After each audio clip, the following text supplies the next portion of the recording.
না না, মিছিল তো বের আপনাকে তো বললাম যে সাধারণ মুসল্লি থেকে ওনাদেরকে বাইফার্গেট সেপারেট না করলে আমি তো সাধারণ মুসল্লিদের উপরে গ্যাস মেরে দিতাম। তখন তো এটাকে ভিন্ন রূপ নিত। আমরা তো আগে বাইফার্গেট করতে হবে, তাদেরকে বিচ্ছিন্ন করা হয়েছে তখনই অ্যাকশন হয়ে গেছে। আমি আসলে আমার ঢাকা মেট্রোপলিটন পুলিশের সেরকম কোনো গোয়েন্দা বাহিনী নাই।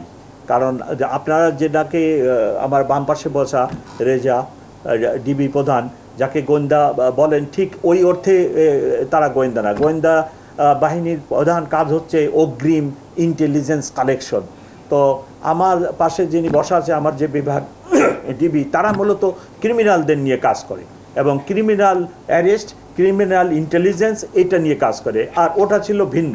তবে কালকের ঘটনায় আমরা প্রথমে যেটা হয় সেটা হলো যে গেটেই আমরা তাদেরকে ডিসকাস করতে পারতাম, কিন্তু আপনারা জানেন গেটে প্রচুর মুসল্লি, সেখানে আমরা কোনো অ্যাকশনে গেলে মুসল্লিরা গায়ে আঘাত পেতে পারে, গ্যাস দ্বারা তাদের প্রভাবিত আক্রান্ত হতে পারে, তখন আমাদের মুসল্লিদের ক্ষতি হতে পারে, ধর্মীয় অনুভূতিতে আঘাতে পারে।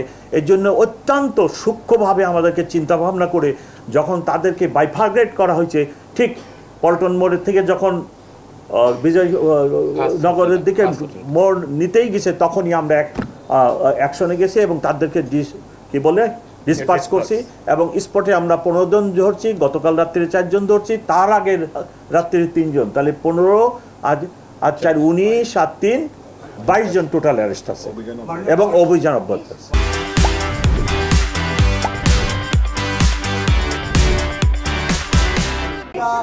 আমি ঢাকা মেট্রোপলিটন পুলিশ, আমাদের যে অন্য গোয়েন্দা বাহিনী আছে তারা আমাদেরকে সবসময় ফিডব্যাক করে, আমরা সেটার ভিত্তিতে কাজ করি এবং গতকালও ওনারা আমাদেরকে ফিডব্যাক যেটা দিছে, যে তথ্য অগ্রিম দিছে, তার ভিত্তিতেই আমরা অ্যাকশন নিচ্ছি।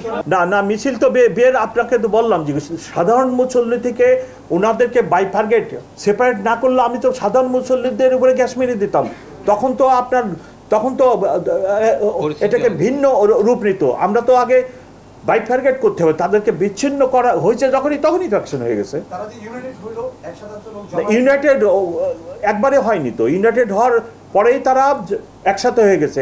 বাইতুল মোকাররমের উত্তর গেটে এই আজাদ প্রিন্টিংয়ের এই দিক দিয়ে তারা হঠাৎ করে সার্জেন্টে ঢুকছে, তারপর ওখান দিয়ে যখন সামনে এসে বাইফার্গেট 2 ভাগে আমাদের সাধারণ মুসল্লি থেকে সেপারেট হয়েছে, আমরা তখনই ওই মোড়েই অ্যাকশন নিয়ে নিছি।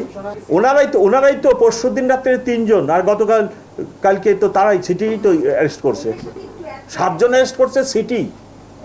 দে are very active.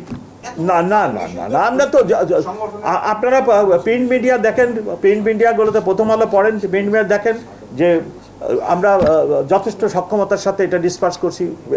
Print media পড়ে দেখেন। এখন পোস্টারিং রাত্র 2:30টার সময় আপনি একাও 500 করে আসতে পারবেন। ঢাকা শহরে এত গলি, আপনি আজকে যদি মনে করেন যে আজকে রাত্রিরে পুলিশ কমিশনারের এগেনস্টে আমি 500 পোস্টারিং করব, you alone can do that.